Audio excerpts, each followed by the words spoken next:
Okay. Good afternoon, everyone. How are you? We're good. Thanks, Chris. Hi. So, Africa. as you know, my name is Chris Eaglin. I'm the Executive Director of View and Ground. I am so happy to be talking to you today about your project, Siyakwazi. And so it'd be great if each of you could introduce yourselves, and then we'll get started. I'd love to ask you some questions. Okay, I'll go first. I'm Kathy. I'm the director and founder of Siyakwazi. And on my right here is Umesomana. I'm a manager of an area called Tongasi. Yes.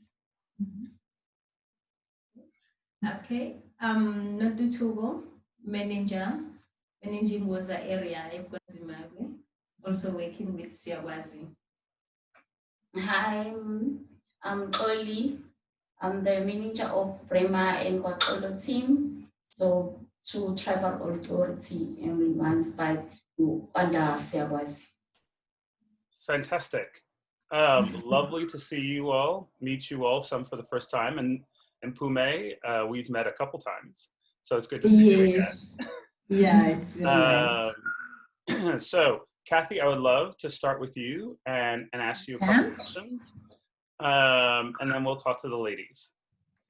Okay, perfect. Wonderful. Okay. Kathy, so it'd be great to hear from you just a little bit about Siyakwazi. Tell me how you started the program, what you all do, and what you're planning. So Siyakwazi is a community-based organization that supports children with disabilities or any type of barrier to learning within 2 tribal authorities in KwaZulu-Natal in South Africa. So we work in rural areas and our focus is working with children with disability and supporting inclusion of those children. But then we also realized along the way that a lot of children are behind in their development or behind in their learning. So we decided we also wanted to do some prevention. So we started a school readiness program as well. So we have 2 arms, the inclusion side where we support inclusion of disabilities, and then we have school readiness where we support children at risk of falling behind. Okay. Wow, that's great. And can you tell me a little bit about the area that you do work in and what the needs are there? So the government has said in the policies that they want to be inclusive in education in every way, but a lot of that has not started being implemented in South Africa. So that's why Siyakwazi started, because there was a need of children being isolated at home, being shut away behind doors, a lot of lack of awareness of what disability is, and creating understanding and skills around how to support children with many different kinds of disabilities. So we want to create awareness in communities so that everyone gets involved, that children can participate in their lives, in their communities, in their homes, in their neighborhoods, in their schools, in their ECDs. So yeah, we want that happening in the communities in KwaZulu-Natal. I have to tell you, every time you tell me this story, I am so moved by the work that you all do. It's really fantastic. And having been there and seen it, I know, how difficult and in depth it is, the work that you do. Can you talk to me a little bit about some of the challenges you face in implementing this and the kinds of ways that you engage in the community to get these messages across? I think one of the biggest challenges that we face, and I think these ladies here can also explain, they face a lot of the challenges on the ground. But I think one of the biggest ones is the stigma around disability that is within communities. A lot of people believe that having a disability is a curse, it's something they're being punished for. There's a lot of lack of understanding, and one of the things we've decided to do because of that is create awareness with families, with churches, with community gatherings, with clinics. So we do a lot of awareness to create acceptance of any type of barrier within children's lives, and that has made a big difference to overcome that particular challenge. Mm-hmm. That's fantastic. And if you found that once you sort of explain how disabilities aren't, these bad things, do you find the community's a bit more receptive? Yes, definitely. So in Kwanza-Makwe, we've been working since 2011, so it's quite a few years now. Yeah. So you notice over time that people become much more accepting. And I'm sure these ladies can share lots of stories where even over 2 years, Nontatuko's got a story of a mother who took about 3 years to accept her child's disability. But Nontatuko kept, she can tell you the story herself, but she kept talking to her, explaining to her, asking questions, creating reflections, and then suddenly the light goes on, people's eyes are opened, and then they realize, oh, I can do something. I can support my child in a unique way. So that's very exciting to see within Kwanza-Makwe.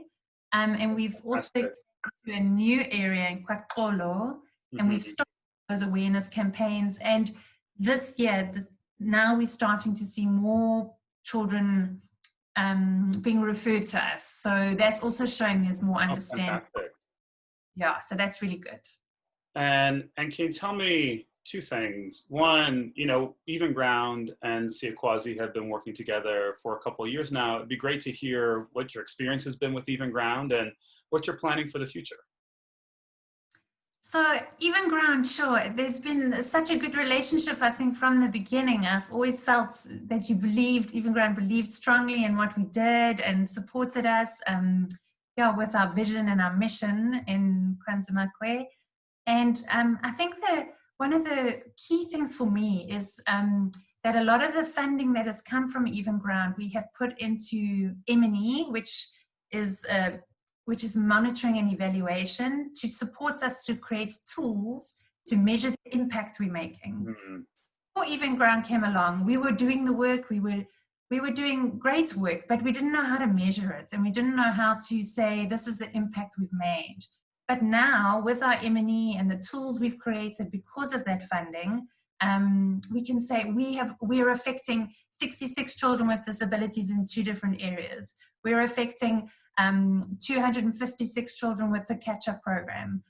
This is how they developed. So that has been so beneficial and has created a better base for us to approach new funders, to create a better financial stability for us. So that has been a huge growth for Siyakwazi, and that is, I think, the biggest highlight of, I think, Even Ground grants that we've received over the last few years.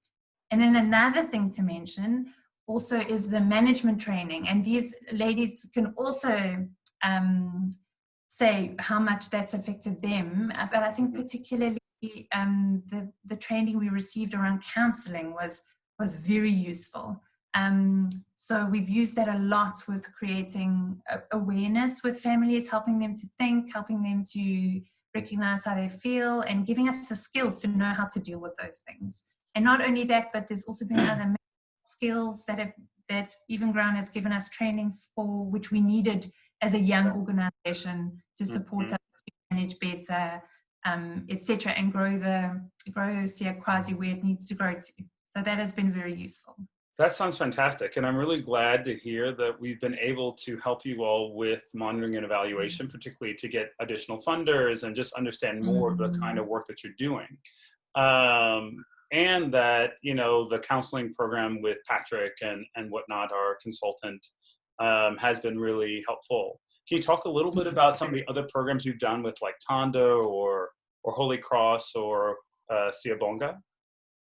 So one of the other things that Even Ground funded us to do was to share one of those M&E tools that we created with Even Ground's funding with Holy Cross and with Siyabonga. And it's basically to support finding children who might be at risk of falling behind. It's called the Red Flag Early Identification Tool. And it's an exciting tool because it can be used by anybody, and It can be used by anybody in an ECD setting, which is a preschool setting, or a grade R or grade 1 setting at a school.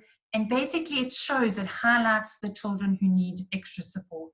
So we shared that with Holy Cross, and we shared that with Siyabonga, who are also grantees of Even Ground. And that was a great experience for us, sharing the new skills that we've had ourselves, being able to share that and see more children getting found and caught before they start falling behind.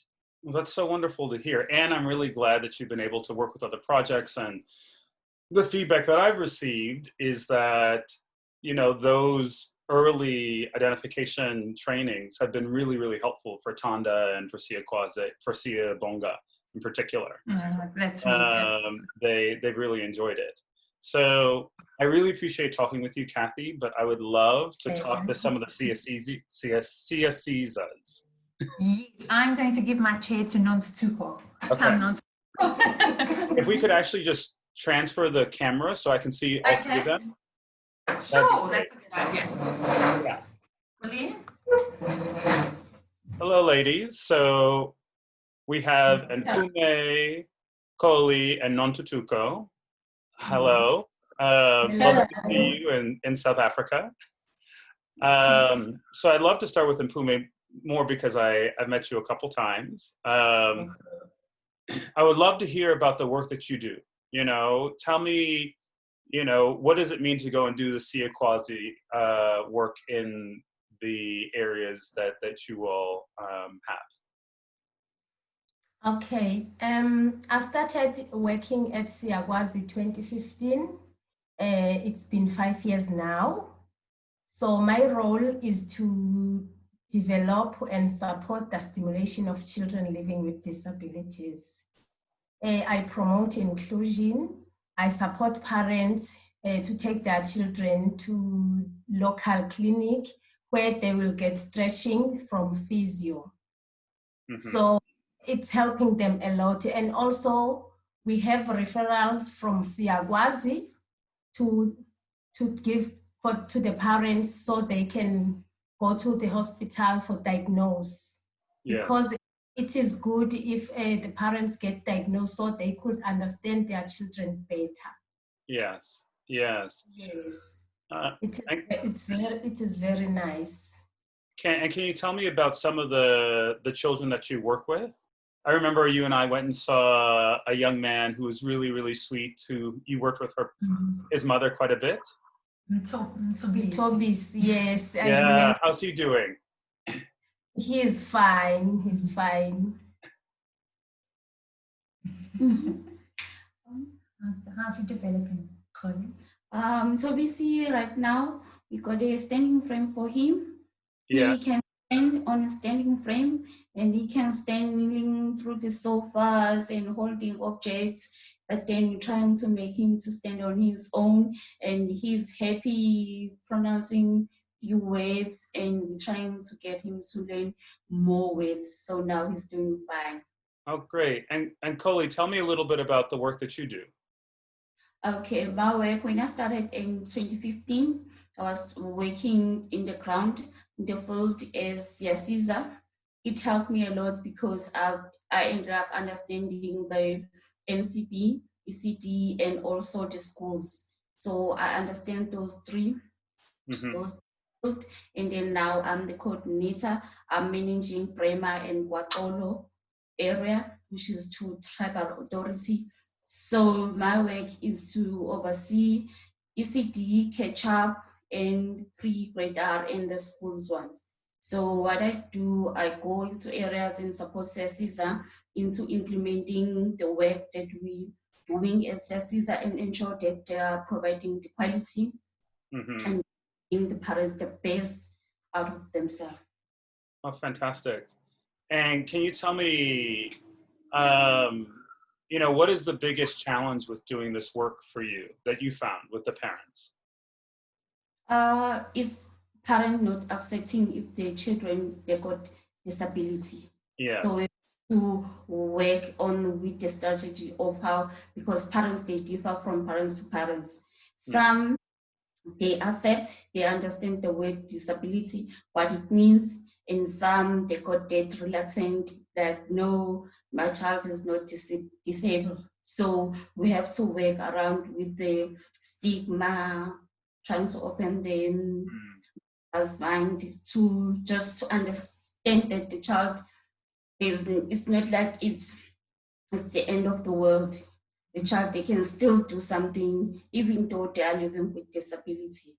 So some they come around and some they take longer to come around. Yeah. Even though we keep on pushing them and we go to therapy, even if the parents is kind of like difficult, then I ask the help to other managers, and then they can talk to them. Yeah. Fantastic. And Nontutuko, can you tell me a little bit about the work that you do? Yes, I'm working at Woza area with 18 children. Yes, and we're working more about, we're working with more with parents now, since we're doing home visits a lot.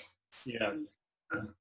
Yeah, we're stimulating them, we're developing them with their mind, yes, and also we helping parents to take good care of their children. And can you tell me, all of you, how has COVID impacted the work that you do? I didn't Pardon? How has COVID how has COVID impacted the work? You know, how has it changed the way in which you work? Okay, I'll go first. Okay, as for me, COVID was bad in the country, I can tell. But as for me, it threatened me and giving me more relationship with the parents. Really? Since, yes, because I was working at the crash the most. So I wasn't much involved with the parents. Mm-hmm. So now, during the COVID, it makes a building more relationship, and it's really helping us to work with the children. Okay. What about you, Mpume? Yes, for me, at the beginning, it was sad because we never heard about COVID in South Africa.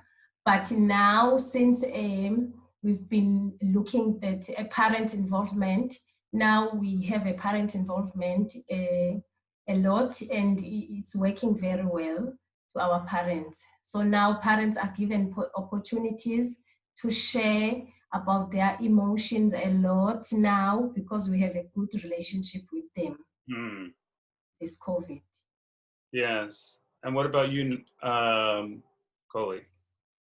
For me, I would say COVID impacted me in a very good way, even though it was very scary at the beginning because I used to work a lot with the teachers and schools and children in school. So yeah. I never went into homes. So if I went to home, it would be a serious case. So I was scared, very scared to go that route, to be implementing more parent involvement, because I used to refer it to Mpome, so she will take care of it. But now that I have to do it by myself, I started enjoying it, and I find it very useful because we got a training from Pretty, how to talk with parents, how to engage with parents, and how to understand parents, because parents are different. And then he taught us the skills of counseling and all of the stuff. So for me, I think it impacted me in a very good way, and it also made me to grow as in my work of what I'm doing. So I think it impacted me in a very good way. Good. I'm glad to hear that. I'm glad to see that even though COVID has been tough, you all have worked hard to make the best of the situation and become closer to the children and the parents, which I think is really fantastic. Congratulations. The last thing I want to ask about was what Kathy and I discussed previously. I think all of you have done some of the management or counseling training with parents. Yes. Can you tell me a little bit about that? For me, Patrick's skills helped me a lot. Helped me as an individual to grow and build self-esteem so I can manage my team. So it taught me that if you're doing counseling, you have to provide a healthy environment to the parents, so there'll be no one who's gonna interrupt. And also you need to produce active listening. And it taught me to paraphrase. When the parent is telling me a story, I have to paraphrase. That means that I am listening and I'm there to support the parent. It helped me a lot. And also, at the beginning, when I started doing counseling, I've noticed that most of my parents, they started to cry when we're talking about issues. But now I notice that they are at peace. Because because when I give them opportunity to cry and allow them to cry, I know that emotions, they come and they bring the sense of peace. So it helped them a lot. And also as an individual, I'm so excited to doing counseling.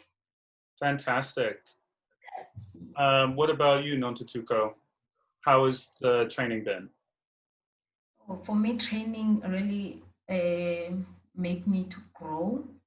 Yes, grow self-esteem, as Mbume said, and to believe in myself, because I was doubting myself that I can be a manager.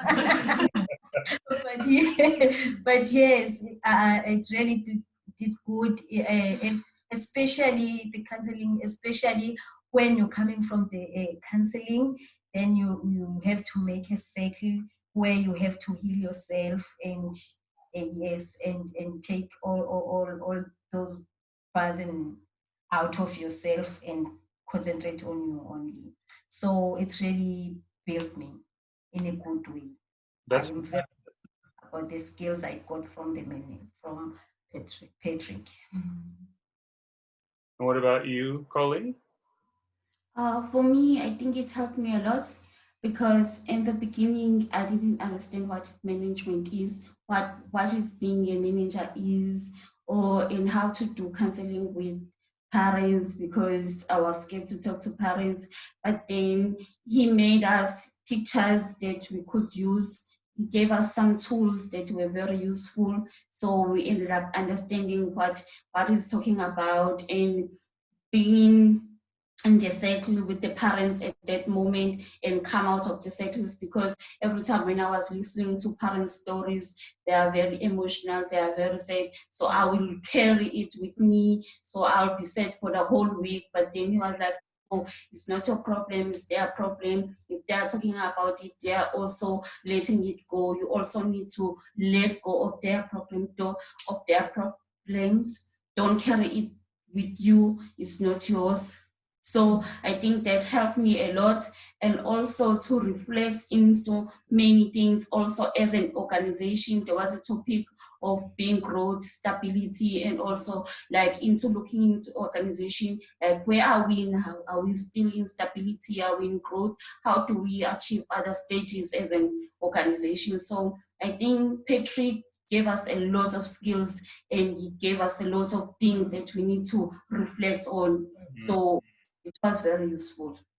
I'm so glad to hear that the consultant that we provided for you was just so helpful. You know, each of your stories is really interesting, and I'm glad that each of you said that you feel you've become a better manager, you've been able to better work with the children and the parents as a result of the work. So really glad to see that things are going well. So that's all the time that we have. I want to thank you. Maybe we can see Kathy one more time before we go. No, just stay there. Okay. I just want to say thank you, ladies, for joining us this morning. It's really been wonderful talking to you, and I hope I get to see you in South Africa soon. Pleasure. Yeah. Us too, Chris. And thank you, Even Ground, for your amazing support. We appreciate it a lot. As you can hear, it has grown us all a lot. And Siyakwazi too. All right. Thank you so much. All right. Take care. Thank ladies. you. Thank you. Thank you. Bye. Bye. Bye.